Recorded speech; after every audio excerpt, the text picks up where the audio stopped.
Great, thanks. Actually, I'm going to do the one thing that everybody advised me not to do, and I'll actually do some live demos, which I hope I'm not screwing up because it's always a nightmare to do it, and respect for the guys for switching so quickly.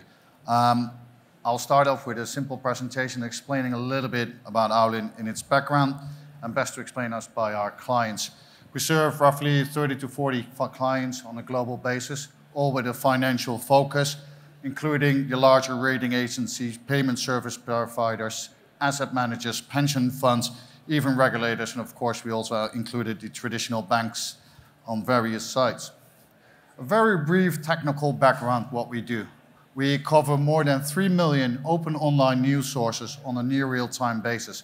We gather all news articles and we translate everything back to English. We currently support 12 languages, including Chinese, and Russian is going to be implemented in a couple of weeks' time. We then cluster all news together, which is identical or similar context, irrespective of the language. The clustering actually allows us to signal any trends and any developments and to show that to the end user. Then we custom set up the search queries, the topics that our clients and end users wishes to monitor aligned to their specific portfolios, industry, but also specifically with regard to the themes that are relevant to them. And then we give them the insights through our proprietary platform, our mobile application, or even through our API, or even in a raw data dump. And I'll actually show some live client examples on all three examples. Now, the 3 million sources are both primary sources and secondary sources, which include government websites, regulatory websites, exchange website, but also from a secondary source perspective, the more traditional media, from the largest media sources all around the world, up until the very specific local blogs or newspapers in all the languages that we cover. Now, all the big data is, of course, very interesting, and a lot of people have been talking about big data these coming days, but it only becomes relevant if you can really cut it down to the specific topics for the end users aligned to their view on the market and their specific portfolio. And hence we set up the search queries, or we use machine learning specifically for their user cases, monitoring their portfolio, for example, specifically with the relevant risk-related themes or ESG or reputational risk-related themes and their view on the market. And as I said, this is all available through basically our proprietary dashboard, white label production as we've done for Fitch Ratings, through our API, or even through a Salesforce integration. So no live demo then. So fortunately, I was prepared for this and I took some screenshots earlier. So this is our standard dashboard, but you have to imagine you can also integrate it into any existing platform as you prefer. Now on the left-hand side, you'll actually see our landing page, which most of our clients actually prefer with the bubble overview.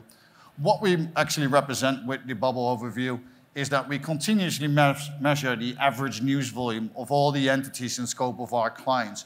And as soon as there's a disruption in that news volume against their own average, we'll actually visualize that with a larger bubble or a higher ranking or even an alert, if you may. The key advantage of that is that it allows the end users to monitor vast sets of portfolios and actually get directed to the entities or the other topics as the news is developing, as the stories are increasing in size online, or if more topics are being written about it. It allows the end user to prioritize what they need to focus on rather than taking a reactive mode as they do with the traditional media outlets. The other key advantage is that it allows to monitor very smaller entities compared to very larger entities, which normally have a vast amount of news volume and would press away the smaller entities. Because we look at all the entities against their own average news volume, you can even see the smallest company with a small disruption popping up on top of your screen and still getting the alerts as they occur. And again, these news volumes can be specifically set to the topics, to the user case of the client, whether that's risk-related or from a reputational risk monitoring or even from a competitive analysis monitoring as we do for Philips. On the right-hand side of the screen, you actually see the in-depth page, which we can visualize in any way that might be interesting for the end user. But the key is that we prioritize the portfolio once again, knowing which entities have the biggest news volume change on top as the news is developing. And then on the right top side, you can actually see the historic overview, allowing end users to go back in time and read the underlying news articles. Now, one key thing, as we work for regulators and financial institutions who report to internal auditors, but also external auditors, we do not believe in black box algorithms. Everything that is visualized, as well as the underlying news articles, are explainable and also shown very transparent why they're brought forward.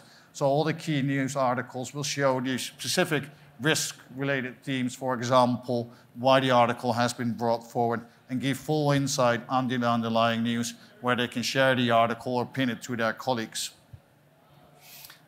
Such integrations are basically available on a standalone platform side, but also can be easily integrated into any third-party platform, as we do for Fitch Ratings, where it is basically integrated and made accessible to 10 to 15,000 risk and hedge fund managers, and basically connected next to the data of Fitch, and such set up in such a way that we actually don't see which of the clients of Fitch Ratings are selecting which portfolio, and basically keeping that all on Fitch side. Thankfully, I also took some screenshots of our mobile application, so basically immediately connected to your platform, and basically as you set your own favorites or your alerting structure, it immediately works with your mobile application as well, which is ideal for long presentations or boring meetings, so that you can flick through your own portfolio and get your own insight. Ending with that, with 2 minutes to spare for questions. Any questions? And please don't ask me about a live demo. You can get it at our stand just outside the exit. No questions at all. Was I that very clear? What is your main use case from the bank side, and who is it to? Our main user case is most likely the risk manager, where they have the challenge of how to monitor a vast amount of entities in their investment portfolio on a continuous basis. Traditionally, risk managers actually review their portfolio only once a year because they're too busy with all the other work, and they have to go back to all data, annual results, and make a decision for the outstanding loan for the upcoming years, which of course is basically counterreactive because it's too old of data. We actually give them the possibility to monitor hundreds of entities simultaneously with their whole department, and immediately spot the risks as they're occurring to their specific environment, and also create automated reports from it, so that they save more time for maintaining the risk rather than just having to write about it. Any other questions? If not, then I thank you all, and more than welcome to follow up at our booth. Ooh.